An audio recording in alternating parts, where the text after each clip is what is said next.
In this second AudioGuide tutorial video, I'm going to spend some time talking about working with the corpus. So in an AudioGuide options file, the corpus is a list, and it is a list of corpus sound file objects. Now, when you look at the documentation for AudioGuide, you'll see that, let's go to the documentation now, you'll see that the corpus variable and the CSV object section, you'll find all of the optional keyword arguments for the corpus sound file object. And you'll notice that there are a lot, in fact, probably more than any other sort of user interface object in the program. This is because AudioGuide gives you lots of different controls for shaping the sounds that are in the corpus, for including and excluding certain sounds according to salient features, for changing how different sounds are transposed or what sounds are used in the corpus according to their pitches or dynamics. And I want to spend a little time today talking about how to approach working with a corpus of sound files to get certain kinds of outcomes. There are essentially two different approaches to using sound resources on your computer in AudioGuide. The first is having a really long sound file that we want AudioGuide to chop into segments. For this example, I'm going to be using a recording I did of a snare drum. It's about 10 minutes long, and I cover this in the first tutorial video. I've already used AudioGuide to segment this sound file into salient units, small, short pieces of sound that I want to be possible for the algorithm to pick from. Whenever you do this in AudioGuide, you'll get an output text file from the segmentation script, and it will give you the start and stop times of all of the segments that it finds in your sound file. This one, it's the same one I worked with for that first tutorial video. This snare drum catalog sound file is about 10 minutes long and has a variety of different sounds across its duration. So that's one kind of way of thinking about using sound files on your computer in AudioGuide, the really long sound file that has to be segmented into pieces. However, a second approach to working with sound files in AudioGuide is using folders of sound files. So for the purposes of this video, I am going to use a folder of sounds that I believe come from the Vienna sound file library. They're harp sounds and they're staccato. And obviously this is a really different kind of sound resource. Instead of having one long sound file, we've got many short sound files that are broken up into individual utterances already for us. It's important that in AudioGuide, regardless of which one you use, or if you use a combination, you have to do something first to make sure everything's going to be working properly. If you use the long sound file that you want AudioGuide to break up into pieces, you have to first segment it with that script I talked about in the first video. That's already been done here, and our segmentation file is here. AudioGuide will find it and use it to define the segments that it takes from this resource. However, if you're working with a directory, it's really important that you add the whole file keyword and set it to true in the corpus sound file object that has the directory. This will essentially tell AudioGuide to not look for segmentation files, but rather use any sound files that it finds in this folder as whole corpus segments. The reason I start this video by talking about these two different kind of conceptual approaches to specifying sound resources on your computer is because between these two, there are different options that AudioGuide gives you to further shape what sounds are taken from these resources and used in the concatenative process. So to start, we'll just use the snare drum sound file, the long sound file first. That's been segmented already with the AG segment SF script. And I'm just going to start by running a concatenation using this options file. For the target sound file, I'm using a short clip of speech from a British politician explaining what Brexit is. Brexit means Brexit. And I'll use this target throughout this video, so you'll get used to her speech pattern, her rhythm, her stress. And so I'll be using this as the target. I'll use my snare drum catalog as the corpus. And here's what we get just with the default corpus sound file object with no extra arguments.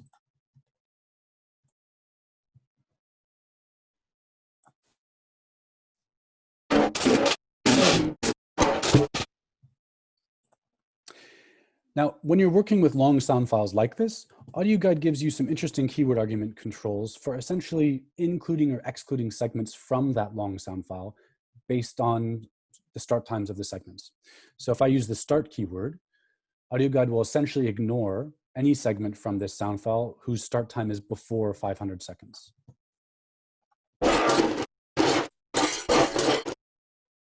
That's about 4/5 of the sound file that I've excluded there. The end keyword argument does something similar. It ignores any sound that starts after the value you put in. So now I've essentially created a slice of this corpus resource. The only sounds that will make it through are sounds that whose start time is between 500 seconds and 550. So contrasting that with the full corpus resource, you can see you're kind of getting a subset of the sound possibilities that are present in that longer sound file. And if you're like me and record sound files like this, exploring different techniques and switching sticks or playing techniques every minute or so, these temporal restrictions are really useful. It's also possible to specify these in a bit more robust way with the keyword argument that's called include times. This is a list of lists. And for each 2-item list in this list, AudioGuide will only use segments from this resource if the start time falls between those 2 elements. So here we have something essentially identical to what we had in the previous version, start 500 and 550, but we can add additional 2-number lists and essentially include more elements of the corpus according to start time. Just add one more using the beginning. 100 seconds. I believe the beginning is me playing on the rim of the snare drum, so you should hear a bit more percussive elements in this version.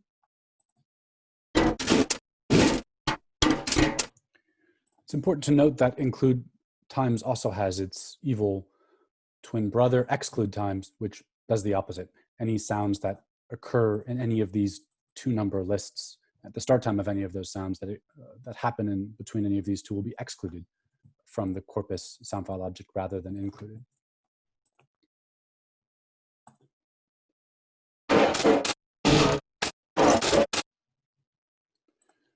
So these are crude controls, but they're still pretty powerful. I want to now switch over and talk about the directory of sounds. This is a directory of sounds, like I said, from the Vienna sound file library that are staccato notes on the harp. These are normalized sounds, meaning that the Vienna sound file library database, at least the version I have, normalizes all of their sounds to -3 dB, I think, meaning that the overall results are going to be kind of strident and loud. But I just want to first run the same target now with this new resource, this folder of harp sounds.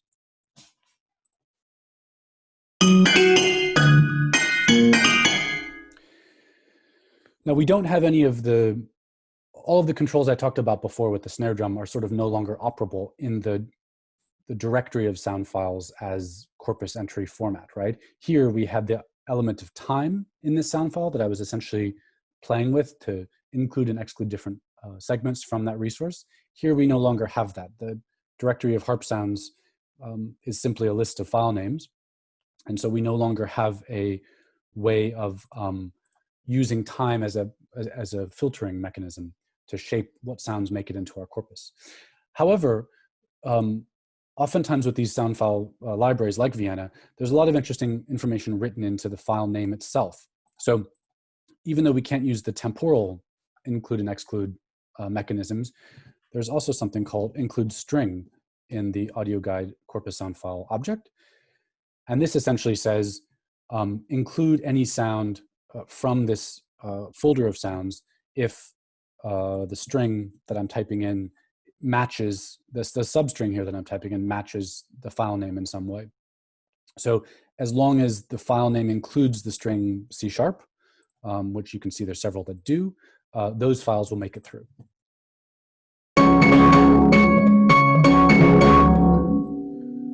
And because Vienna's sound files have a bunch of different useful information written into the file names, we can do a bunch of different things like this. I can only include, for instance, the sounds that have the piano dynamic written into the file name, or the forte dynamic.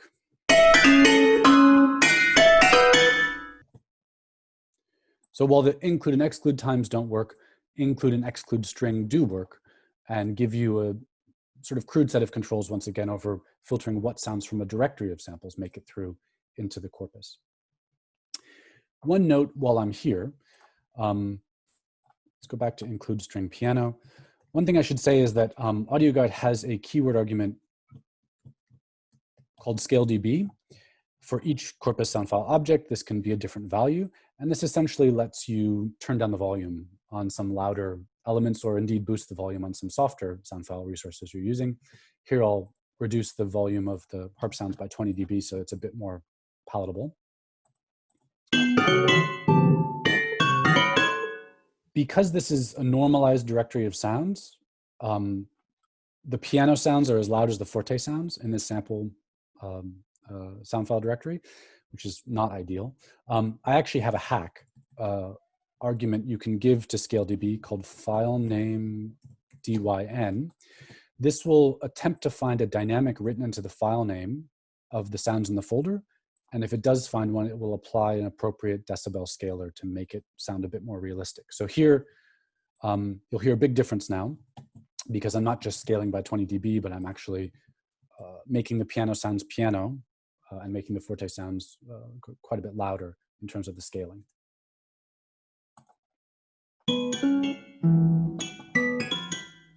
And now it's much more meaningful to use something like include string because if I only include the piano samples from this folder, we will get much softer results than if I include just the forte sounds. There's piano.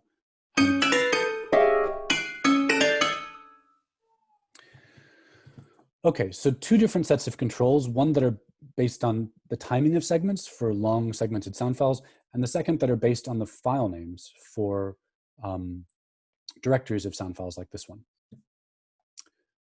So the controls we've talked about so far are, I've described them as crude, and by that I simply mean, you're really just dealing with start times and file names. It's totally possible to have a sound file resource where time doesn't really mean anything, and it's possible to have a directory of sounds where the file names also don't have meaningful information in them. And so AudioGuide here gives you a much more powerful way to work with corpuses, and that is the limit keyword. So the limit keyword takes a string, and in that string, AudioGuide lets you write a mini equation where you use a sound descriptor and filter the sounds that are found in this sound file according to that descriptor. So I'm going to be talking more about descriptor names and how to use them and think about them in AudioGuide in the next video, descriptors and matching, video 3. For now, I'll just say that here I'm writing in centroid seg, which is the average centroid for each segment in this folder. And I'm going to write a small equation which says that the average centroid for each item in this folder must be less than 1,000. What AudioGuide will do here is it will, before concatenation happens, look through this directory, look at all the average centroids for each segment that are found in this sound file, and exclude anything that doesn't have a centroid, that has a centroid that's higher than 1,000. So here's how this sounds. Let's flip that and only use centroids that are above 1,000.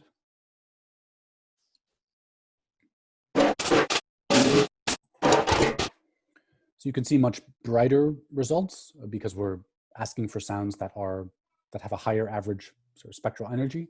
So we get sounds that have much more high frequency content when we flip to the greater than 1,000. There's lots of different descriptors, of course, you can use here.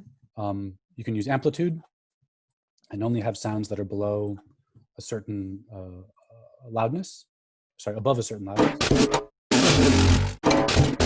So that's above 0.05 in amplitude. Now I'm going to do below.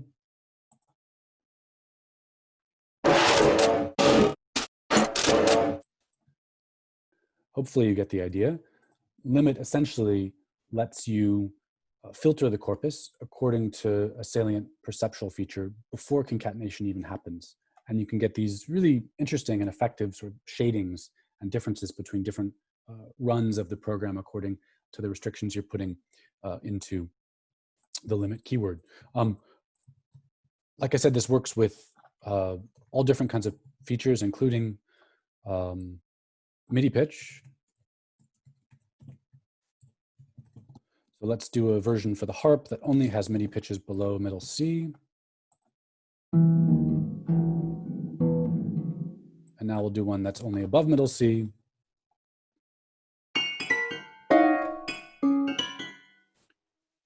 And remember, all of these variables operate independently from each other within the program. So it's totally possible to have one set of limitations for one corpus entry and something totally different for the harp sounds.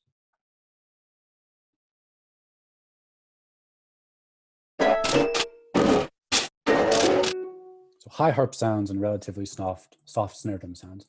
One nice thing about AudioGuide's output is that it tells you something about how much it's removing. You can see here in the output, it's saying that it removed 37% of the snare drum catalog according to this limitation.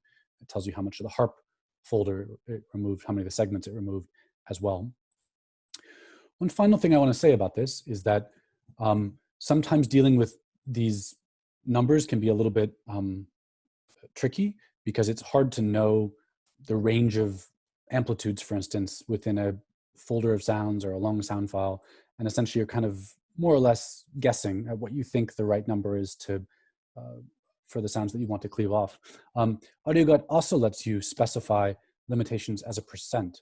So if you type a number and then the % sign, AudioGuide will effectively say, remove all sounds from this, all segments from this sound file if they are above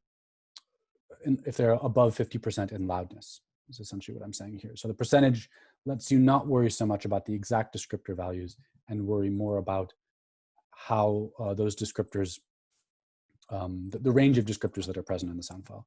So let's do one with the snare drum catalog, removing everything but the loudest 20% of sounds.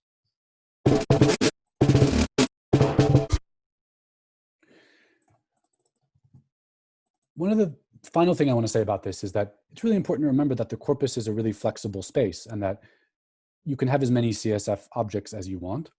And this includes having CSF objects that have the same sound resource. So here, I'm going to build a corpus. Let's say we'll use centroid as our limiting descriptor. I'm going to take the first corpus sound file entry is going to have the top 80% of centroids, the highest ones. The second corpus entry is going to use the lowest 20% of centroids. So essentially I'm getting sort of a combination of the lows and the highs from this single resource, this sound file snare catalog.aiff.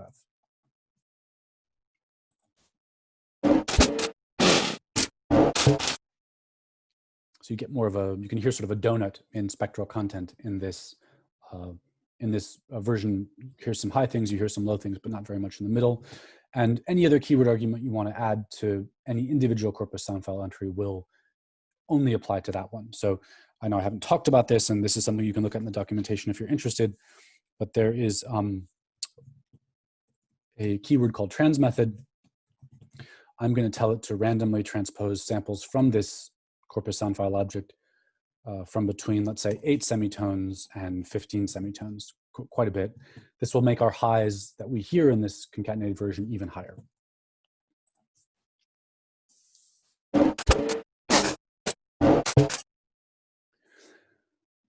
So the limit not only lets you filter the corpus, but by using the same kind of corpus resource and filtering it different ways, you can sort of sculpt a corpus that fits whatever your whims are. I want to go back to our example that we had with both the snare drum and the harp and say just a couple of things more about the balance between resources. So let's go back to just the snare drum, just the harp with no filters, no limits.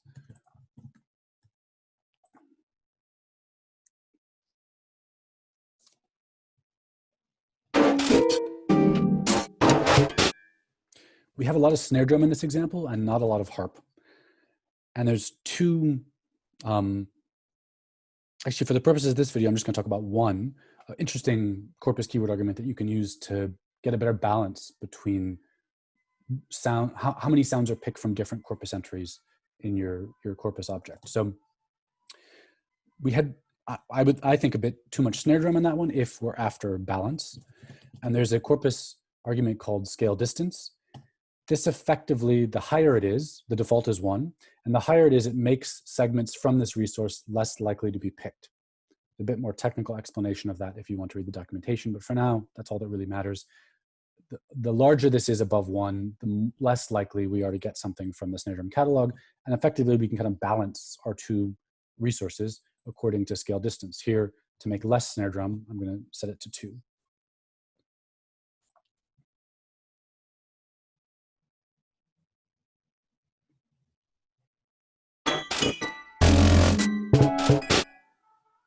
So much better balance there between sounds from harp and sounds from the snare drum.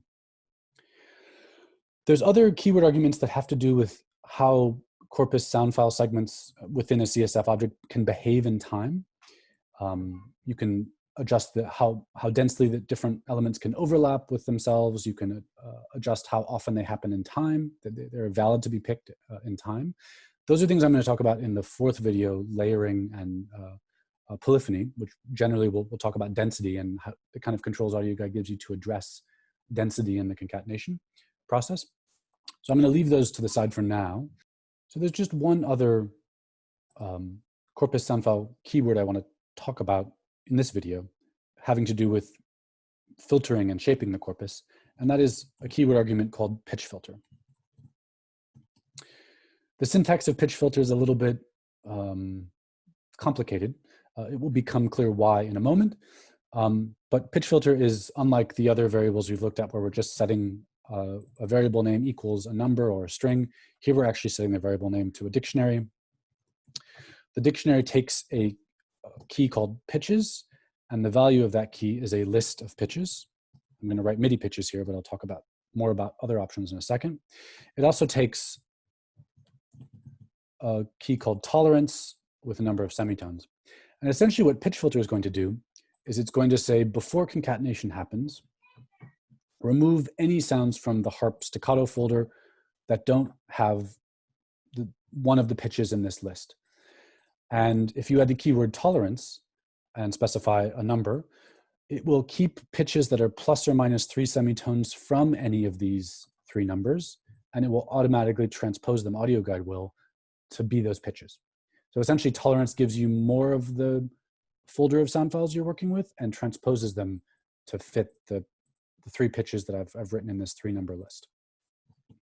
So here's how this sounds, C major version of Brexit.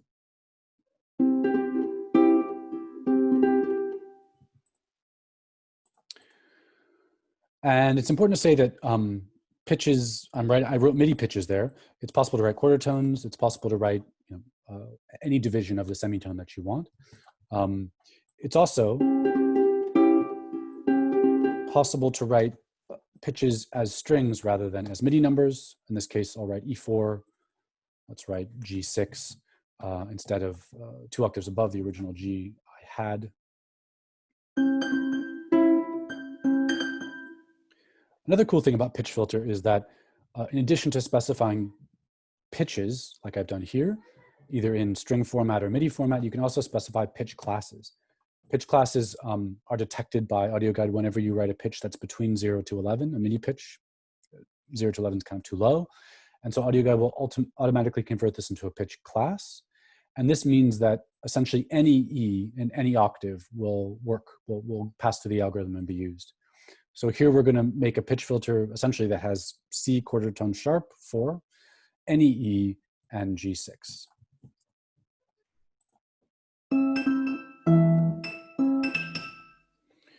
Just slightly more interesting sonority.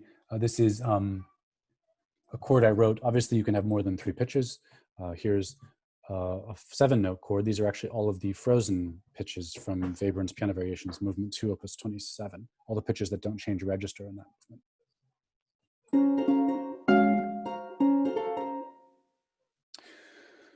So pitch filter obviously works best with pitched sounds. It's totally possible to use it with the snare drum catalog as well. If AudioGuide doesn't find a pitch in the file name of a sound file, it will look at the F0, the descriptor that tries to estimate monophonic pitch. This doesn't always work out very well, and sometimes you get pretty poor results, to be honest. So it's much better if you want accuracy to work with sound file databases like this one that have the pitches written into the file names, because AudioGuide will use that data as its first port of call for pitch information. If you don't have that, it will just use the average F0, which your mileage may vary, especially obviously with noisier sound resources like the snare catalog. It might be hard to hear, let's just say, the pitches that you've typed into the list. Okay, there's one final thing I want to talk about before I sign off for this video, and that is that the power of the approach of having a corpus sound file object is that you can specify with a lot of detail different attributes that only apply to this set of sound resources and don't apply to the others in the corpus. However, sometimes it's really useful to apply transformations to the entire corpus rather than having to type them into each corpus sound file individually. To do that, there is a variable in AudioGuide called corpus global attributes. From a syntax point of view, it's kind of irritating to work with because rather than the keyword format that we were using before, where you can type an argument name and set it equals to something, here you have to write it in the dictionary format, and the keywords have to be surrounded by quotes, and then you have to use a colon instead of an equal sign. I know this isn't ideal, but c'est la vie.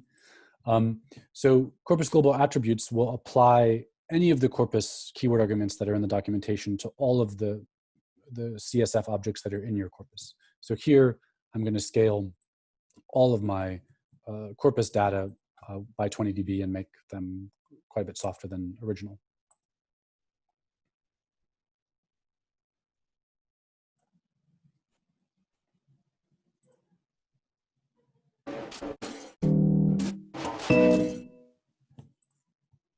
Pretty straightforward. One of the powerful things about this is that you can do limits and essentially filter your whole corpus. Let's do that. Centroid seg has to be less than 1000 hertz. This limit will now apply to both the snare drum and the harp. What did I do wrong? Oh, sorry. It has to be written as a list in this format.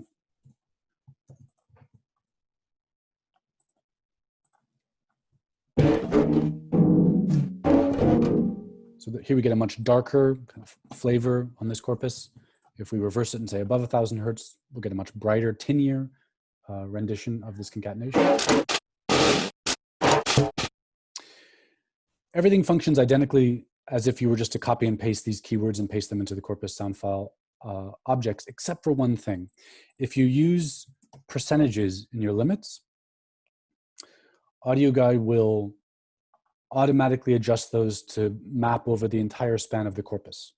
In other words, if I use centroid seg greater than 50% individually in each of these corpus sound file entries, I will remove the lowest 50% of centroids for both this collection and this collection. However, if I write it globally in the corpus global attributes, the same thing, 50%, it will analyze the variation of centroid across the whole corpus and remove 50% of the 50% lowest values, essentially. That could mean that you're removing a huge amount of one corpus sound file entry and not removing much of another, because this restriction, this limitation, is now applied globally rather than locally.